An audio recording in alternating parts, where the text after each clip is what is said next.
The initiative started in 2005, but we've actually only been operating for the last 4 years.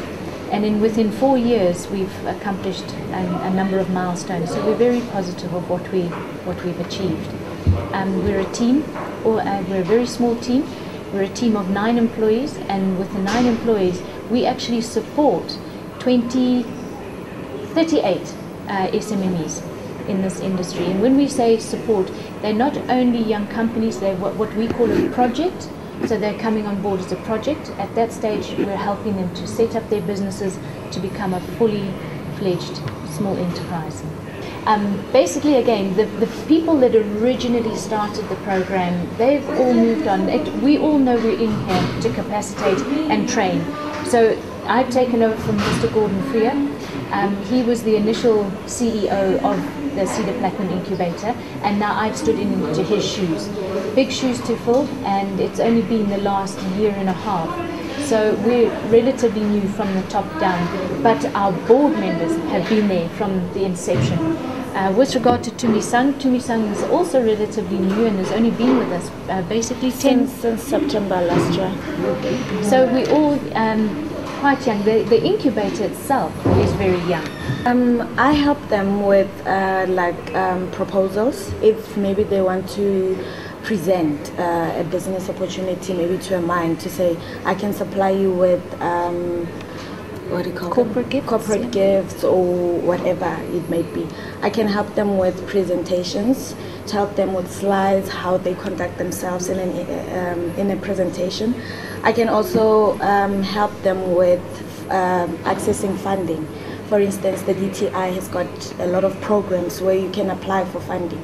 I help them with applying for that funding, filling in those forms, giving them information in terms of all these organizations that give funding for small businesses. So yeah, that's basically what we do. In terms of exhibitions, we also help them to get them information to say, there's this exhibition that will be happening where. I help with arrangements. I make research in terms of stand costs and how all the arrangements on how to get there, how much is it going to be, how many days it's going to be, and all of that. So it's more like market penetration in terms of helping them in getting business, supply for stores and all of that. Yeah.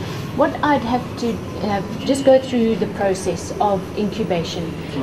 It starts off with a letter of intent. Somebody will hear about the incubator. They have to be a jeweler, that they can manufacture jewelry. Once they've entered that and written the letter of intent to us, we would then follow up. Tumi's job was then be to go and contact them and get some feedback from them. We would do an assessment on them to see, first of all, their capability of jewelry manufacture. We would ask for a basic business plan from these young entrepreneurs so that we can gauge. We want to see what their idea is, we want to see where they're going, and a basic cash flow from about 6 months to a year, just to give some indication on how they're expecting to earn money within the next year. Once we have a look at that, we have a team. We have a team that looks at the business plan and sees if it's a bankable business plan. From Tumi's side, Tumi will see what gaps there are and what they need for assistance and funding. We have technical support, where we have the technical guys that will have a look at their actual manufacturing and see where the gaps are, what training they need, what assistance they'll need, where they can actually fit into the marketing. Because with jewelry, it's not just a business concept, it's what's the trend, what's the fashion, what is going to sell, and that's where our technical guys will come in and say that's what it is. Once we've got to that stage, we bring them in as a prospect, and there we start the initial process. They will sign an NDA, what we call a non-disclosure agreement, that will protect their intellectual property, and then they come on board. In that process, we get copies of IDs and necessary documentation to move them into a project stage.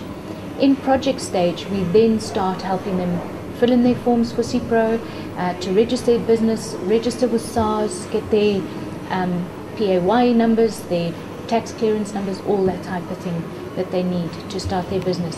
Once they have that, once they've opened up a business banking account, they then become a fully fledged tenant of the incubator.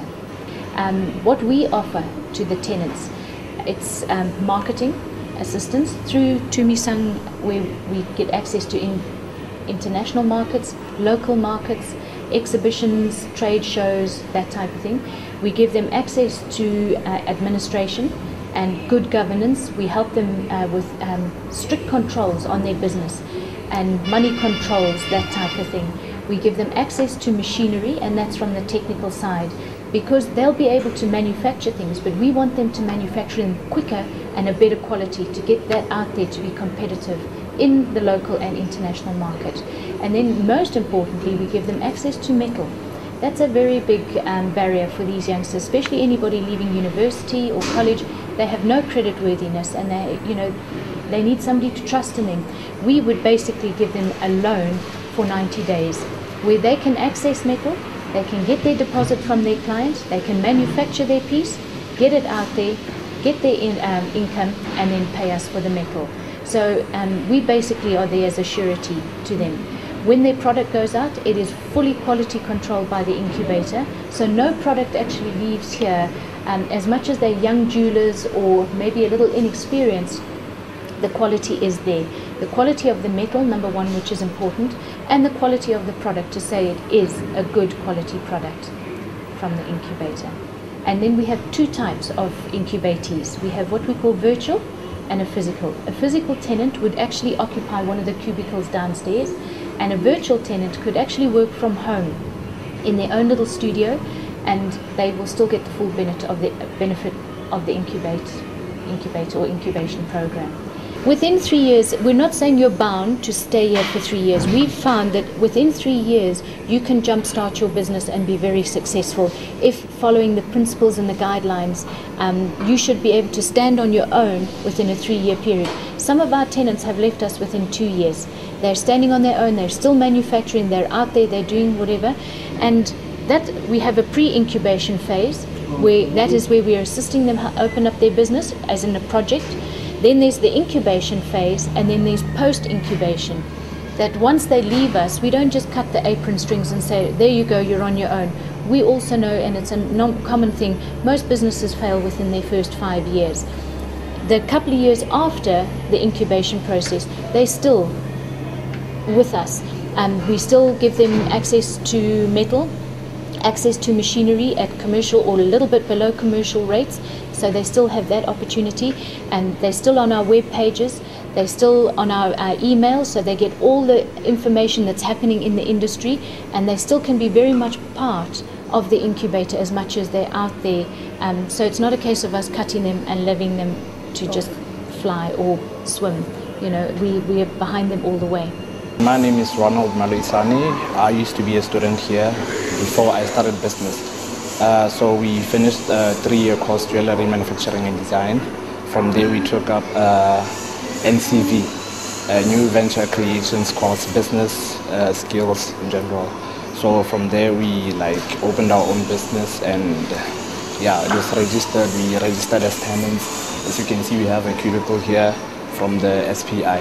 So the experience has been quite an overwhelming one. So from here I'm going to be having my own.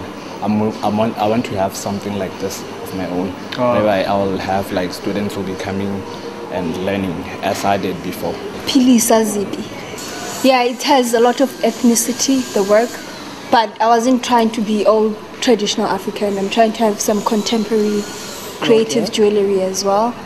What inspires me is anything, nature, symbols behind the work, amulets, what they mean, some people will wear crosses, some people will wear, whatever, but at the end of the day, it encompasses a certain meaning sometimes. Yeah, support sithola opportunity ukuthi sisebenze nabantu aba ku industry.